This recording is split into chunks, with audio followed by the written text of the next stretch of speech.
نحمده ونصلي ونسلم على رسوله الكريم أما بعد فأعوذ بالله من الشيطان الرجيم بسم الله الرحمن الرحيم قل لا أسألكم عليه أجرا إلا المودة في القربى آمنت بالله صدق الله مولانا العظيم جزاک اللہ۔ آج کا ہمارا موضوع ہے محبت اہل بیت، اور یہ وہ ہستیاں، یہ وہ ذاتیں ہیں جن کو کائنات میں افضل و اعلیٰ مرتبہ حاصل ہے۔ اہل بیت کی ہستیوں میں نبی کریم صلی اللہ علیہ وآلہ وسلم کی ذات سب سے پہلے آتی ہے، اور پھر ازواج مطہرات ہیں، پھر مائی فاطمہ الزہرا سلام اللہ علیہا ہے، پھر حضرت علی المرتضیٰ شیر خدا رضی اللہ تعالی عنہ ہے، پھر حسن و حسین رضی اللہ تعالی عنہ کی ذات گرامی ہے۔ اب ہر ہستی کا ذکر کیا جائے تو ایک علیحدہ وقت درکار ہے۔ نبی کریم صلی اللہ علیہ وآلہ وسلم کی ذات سے بات شروع کرتے ہیں تو حضور علیہ السلام کی ذات وہ ذات ہے کہ جن کے بارے میں محبت کا یہ عالم تھا صحابہ کرام کا، اور وہ بن مسعود ثقفی بخاری شریف کی روایت کرتے ہیں کہ وہ دیکھنے آئے کہ صحابہ حضور علیہ السلام سے محبت کتنی کرتے ہیں۔ اب وہ آئے دیکھنے کے لیے، سارا جائزہ لے کر وہ واپس گئے اپنے ساتھیوں کے پاس، تو انہوں نے کہا اللہ کی قسم اٹھا کے کہتا ہوں اے کفار، تم کبھی ان مسلمانوں کا مقابلہ نہیں کر سکتے۔ انہوں نے کہا کیوں؟ وہ تعداد میں تھوڑے ہیں، وہ کمتر ہیں، ہم پاورفل ہیں، ہم مقابلہ کیوں نہیں کر سکتے؟ اس نے کہا اللہ ان ترقم نخامتن، اس نے کہا اللہ کی قسم اٹھا کے کہتا ہوں ان کے قریب محبوب جب کبھی منہ سے تھوک بھی نکالتے تھے، منہ سے کھنگار بھی نکالتے تھے، صحابہ اپنی ہتھیلیاں آگے لے کے بڑھ جاتے تھے، اور فرمایا اس تھوک کو زمین پر گرنے نہیں دیتے تھے۔ کیا کرتے تھے؟ تھوک اس ہاتھ پہ گری ہے، دونوں ہاتھوں پہ مل لیا کرتے تھے، پھر ان دونوں ہاتھوں کو اپنے چہرے پہ بھی ملا کرتے تھے، اپنے جسم پہ بھی ملنا شروع کر دیتے تھے۔ سبحان اللہ۔ اور فرمایا اگر کوئی بندہ ایسا ہوتا تھا جس کا ہاتھ آگے نہیں پہنچ سکتا تھا، پیچھے رہ جاتا تھا، اور وہ بن مسعود ثقفی فرماتے ہیں کہ وہ آگے بڑھتا تھا، اس جس کے ہاتھ میں دھوپ گری ہوتی تھی نا، اس کے ہاتھوں کے ساتھ ہاتھ مس کر لیتا تھا، چاہے کچھ بچا نہ بھی ہوتا تھا، ہر کوئی اس کے ہاتھوں سے ہاتھ مار رہا ہے، پھر اس کے ہاتھوں سے ہاتھ لگا کے اپنے چہرے پہ لگا رہا ہے۔ اب سننے والے جو شوق پیدا ہوا، انہوں نے کہا اور بتاؤ کچھ۔ اس نے کہا اگر اور بتاؤں تو امام بخاری نے الفاظ لکھے ہیں قالوا یقتتلون علی وضوئہ، اس نے کہا میں تو ڈر جاتا تھا جب وہ کریم وضو کرنے کے لیے بیٹھتے تھے، چہرے پہ پانی ڈالتے تھے تو چہرے پہ لگنے کے بعد جو پانی زمین پہ گرنے والا ہوتا تھا، ان کے صحابہ اسے زمین پہ نہیں گرنے دیتے تھے، آگے بڑھ کے ہاتھوں میں اٹھا لیتے تھے، پھر اسے اپنے چہروں پہ ملا کرتے تھے۔ اس نے کہا میں تو ڈر گیا تھا، میں سمجھ رہا تھا کہ کہیں یہ پانی وضو کے پانی کی وجہ سے ایک دوسرے کو قتل کرنے کے قریب نہ پہنچ جائیں کہ میں دوں گا۔ یہ محبت کا عالم تھا حضور علیہ السلام کی ذات کے ساتھ۔ اور عقیدہ ہمیں کیا قرآن نے دیا، فرمایا یا ایھا الذین آمنوا لا ترفعوا اصواتکم فوق صوت النبی، اے ایمان والو جب کبھی محبوب کریم کی بارگاہ میں آ جاؤ تو پھر ان کی بارگاہ میں آ کے کبھی ہمارے محبوب کی ذات کے سامنے بیٹھے ہوئے ان کی آوازوں سے آواز تم نے بلند نہیں کرنی ہے۔ حضور علیہ السلام کے ایک صحابی ہیں، ان کی آواز اتنی اونچی تھی، ثابت بن قیس نام ہے، انہوں نے مسجد نبوی میں آنا چھوڑ دیا، 3 دن کی جماعت چھوڑ دی، نمازیں چھوڑ دی۔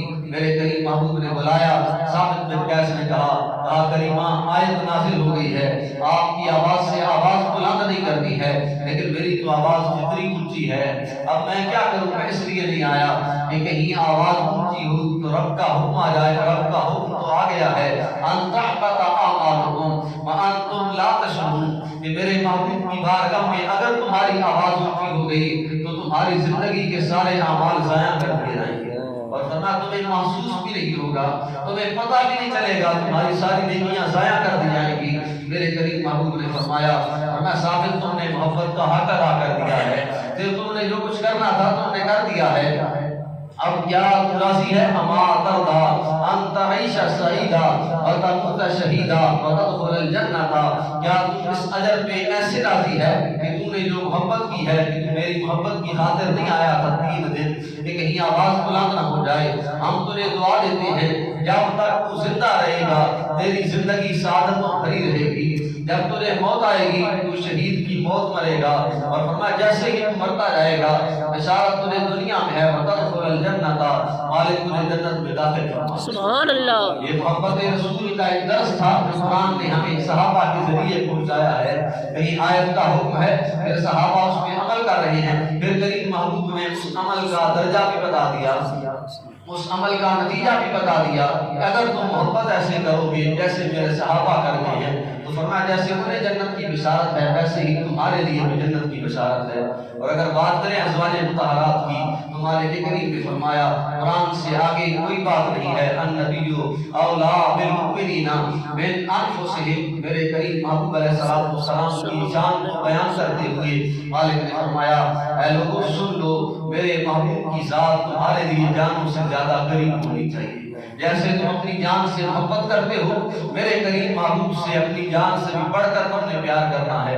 وَأَزْوَاجُهُ أُمَّهَاتُهُمْ، اور وہ عورتیں جو میرے محبوب کے نکاح میں آ گئی ہیں، اور میں قیامت تک آنے والے مسلمانوں کے لیے وہ میرے محبوب کی بیویاں جو ہیں وہ مومنوں کے لیے مائیں شمار ہوں گی۔ اب وہ جو مومنوں کی مائیں ہیں سب سے پہلی اگر اہل بیت کی ذاتیں بھی ہیں حضور علیہ السلام کے بعد تو وہ حضور علیہ السلام کی ازواج مطہرات ہیں۔ اگر آسان کرو تھوڑا، اہل بیت کسے کہتے ہیں؟ اہل بیت کہتے ہیں گھر والوں کو۔ اب گھر والوں میں بچے بعد میں آتے ہیں، سب سے پہلے بیویاں آتی ہیں، اور یہ جو ساری کی ساری صورت ہے نا، یہ ساری کی ساری صورت میں ازواج مطہرات کا ذکر چل رہا ہے۔ اگلی ہستی ہے مائی فاطمہ الزہرا سلام اللہ علیہا کی۔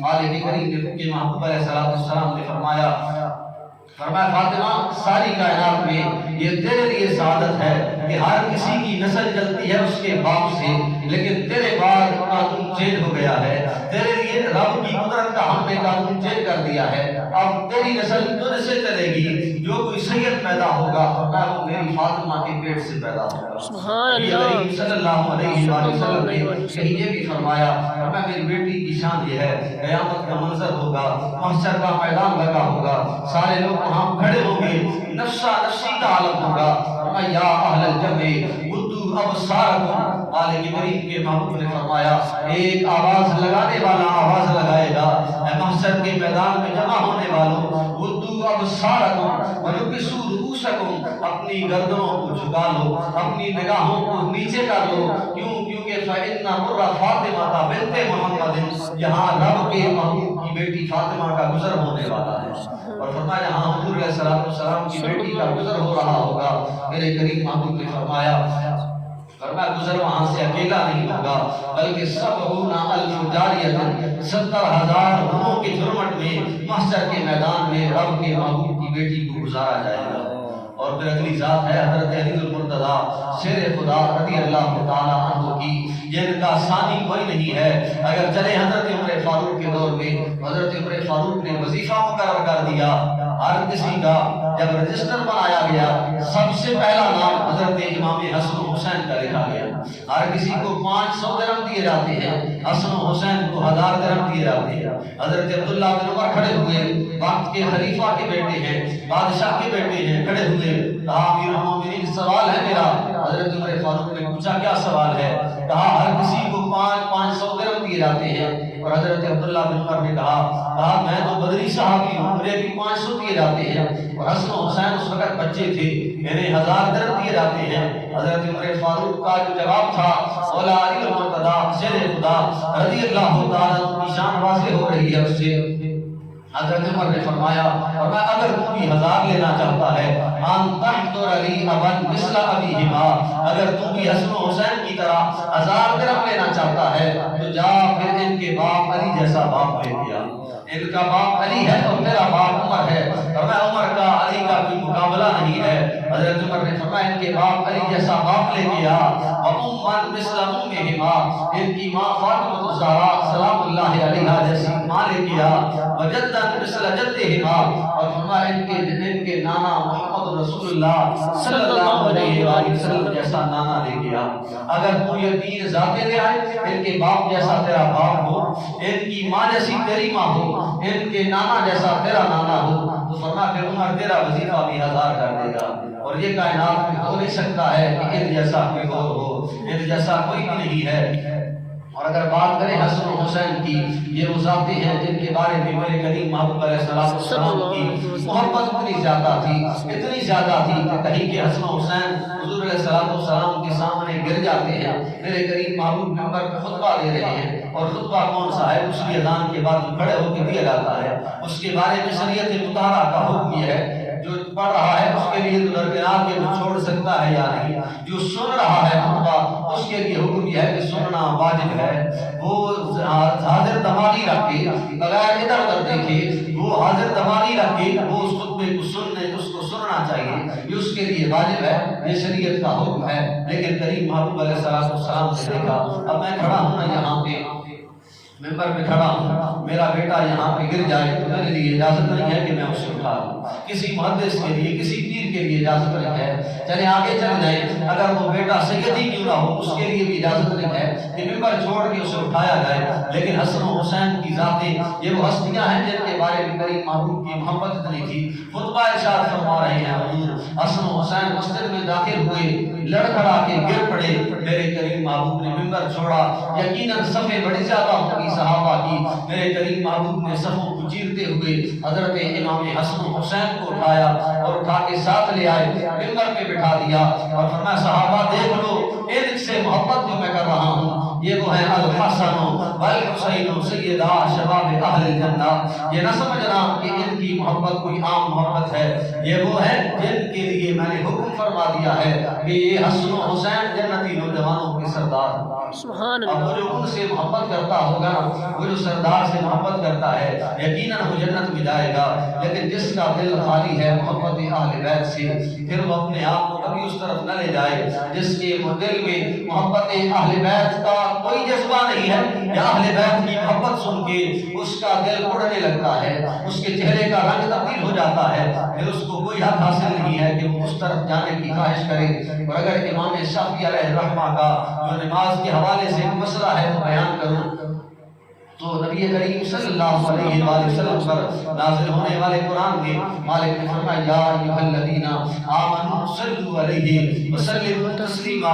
اے ایمان والو تمہارے لیے حکم یہ ہے تم میرے محبوب کی ذات پہ سلام بھی بھیجا کرو، درود بھی بھیجا کرو. اب مالک نے نماز پڑھنے کا حکم عطا فرمایا ہے. نماز پڑھتے پڑھتے جب نماز اختتام پہ پہنچتی ہے بندہ گواہی دے دیتا ہے اشہد ان لا الہ الا اللہ واشہد ان محمدن عبدہ ورسولہ. پھر مالک سے سوال کرتا ہے مالک آگے کیا کیا پڑھنا ہے؟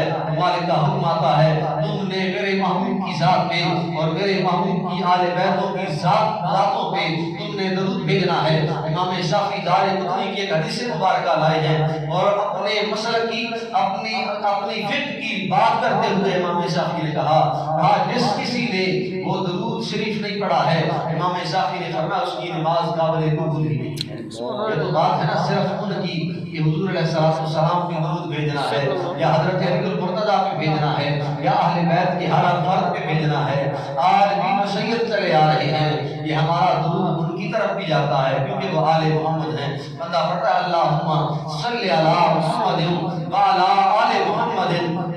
اے مالک درود بھیج حضور علیہ السلام کی ذات پہ اور رب کریم درود بھیج حضور علیہ السلام کی آل پہ جو آج بھی سچے اور سچے سید چلے آ رہے ہیں. نمازی آج بھی جب تک اس سید پہ درود نہیں پڑے گا. امام شافعی جو دار قطنی کی حدیث مبارکہ لائے ہیں فرمایا میرے کریم محبوب علیہ السلام نے فرمایا من صلی صلاۃ ولم یصلی فیہا علی ولا علی اہل بیتی لم تقبل منہ. میرے کریم محبوب نے فرمایا جس کسی نے نماز ادا کی ہے اس نماز کو پڑھتے ہوئے حضور نے فرمایا جس نے مجھ پر درود نہیں بھیجا ہے اور میری آل پر درود نہیں بھیجا ہے مالک کریم کے محبوب نے فرمایا اس کی نماز قابل قبول ہی نہیں ہے. اللہ اور حضور علیہ السلام نے فرمایا احب اللہ لما یرزقکم من نعمہ واحبونی لحب اللہ واحبوا اہل بیتی لحبی. فرمایا اللہ کریم سے محبت کرو اس لیے کہ وہ تمہیں نعمتوں سے نوازتا ہے، وہ تمہیں کھلاتا پلاتا ہے، وہ تمہارا مالک اور رازق ہے، وہ تمہیں نعمتیں دیتا ہے، اس لیے تم اللہ کریم کی ذات سے محبت کرو. پھر آگے فرمایا واحبونی لحب اللہ، اگر اللہ سے محبت کرنا چاہتے ہو تو پھر اللہ کے محبوب سے محبت کرنی پڑے گی. پھر آگے فرمایا واحبوا اہل بیتی بحبی، اگر اللہ کے محبوب سے محبت کرنا چاہتے ہو تو پھر تمہیں اللہ کے محبوب کی اہل بیت سے محبت کرنا پڑے گی. وہ اگر حدیث کا مطلب پیچھے کی طرف چلے آئیں، فرمایا جو اہل بیت سے پیار کرتا ہے وہ سمجھ لے تو اللہ کے محبوب سے پیار کر رہا ہے، اور جو اللہ کے محبوب سے پیار کرتا ہے وہ سمجھ لے وہ خود رب کریم کی ذات سے پیار کر رہا ہے. اور کہیں حضور علیہ السلام نے فرمایا مثل اہل بیتی کالسفینۃ نوح، میری اہل بیت کی مثال حضرت نوح علیہ السلام کی کشتی کی طرح ہے. من رکبھا نجا، فرمایا حضرت نوح علیہ السلام کی کشتی تھی، مالک نے حکم فرمایا اے ہمارے پیغمبر نوح، جو آپ کو مانتا ہے اسے کشتی میں سوار کر لے، جو آپ کی کشتی میں سوار ہوگا وہ نجات کے دائرے میں آ جائے گا، ہم اسے عذاب سے طوفان سے محفوظ کر لیں گے، ہم اسے ہلاک نہیں کریں گے. جو کشتی میں سوار ہوا مالک کریم نے اسے نجات عطا فرما دی. فرمایا اسی طرح میری اہل بیت کی مثال بھی کشتی نوح کی طرح ہے، جو کوئی میری اہل بیت کی محبت کی کشتی میں سوار ہو گیا ہے، فرمایا وہ حضرت نوح علیہ السلام کی کشتی میں سوار ہونے والوں کی طرح نجات پا جائے گا. اور لیکن جو اہل بیت کی محبت کی کشتی میں سوار نہیں ہوا ہے، اہل بیت کی محبت دل میں نہیں رکھتا ہے، میرے کریم محبوب نے فرمایا جس طرح حضرت نوح علیہ السلام کی کشتی میں سوار نہ ہونے والا ہلاک ہو گیا تھا، میری اہل بیت سے محبت نہ کرنے والا بھی ہلاک ہو جائے گا. اور کہیں حضور علیہ السلام نے فرمایا من احبنا، جو کوئی ہم سے محبت کرتا ہے کان معی فی درجتی یوم القیامہ، وہ معلوم نہیں رکھا جائے گا بلکہ قیامت والے دن اہل بیت کی ذاتوں کا جو درجہ ہوگا ان سے محبت کرنے والے بھی ان کے ساتھ اسی درجے میں شامل ہوں گے. یہ ذاتیں ہیں جن کا تعلق حضور علیہ السلام کی ذات کے ساتھ ایسا تھا کہ حضور ان سے ہر وقت محبت کیا کرتے تھے. اور امام بخاری نے حضرت ابوبکر صدیق رضی اللہ تعالیٰ عنہ کی محبت کا ایک واقعہ نقل کیا ہے کہ خلیفہ ہیں حضرت ابوبکر صدیق رضی اللہ تعالیٰ عنہ مسجد سے نماز پڑھ کے باہر نکل رہے ہیں، مولا علی المرتضیٰ شیر خدا رضی اللہ تعالیٰ عنہ ساتھ ہیں. اب گلی میں دونوں ہستیاں پہنچتی ہیں، سامنے سے حضرت امام حسن آ جاتے ہیں، حضرت ابوبکر صدیق رضی اللہ تعالیٰ عنہ بیٹھتے ہیں، بیٹھ کے حضرت امام حسن کو چومتے ہیں، چوم کے اٹھا لیتے ہیں اور کہتے ہیں علی بھائی اگر میں ایک بات کہوں تو ناراض نہ ہونا، انہ یشبہ بالنبی لا بعلی، یہ حسن بیٹا چاہے علی کا ہے لیکن صدیق کا دل کہتا ہے کہ حسن میرے کریم محبوب کے زیادہ مشابہ لگتا ہے. حسن بیٹا علی کا ہے لیکن اس کا چہرہ محمد رسول اللہ صلی اللہ علیہ وآلہ وسلم کی طرح ہے.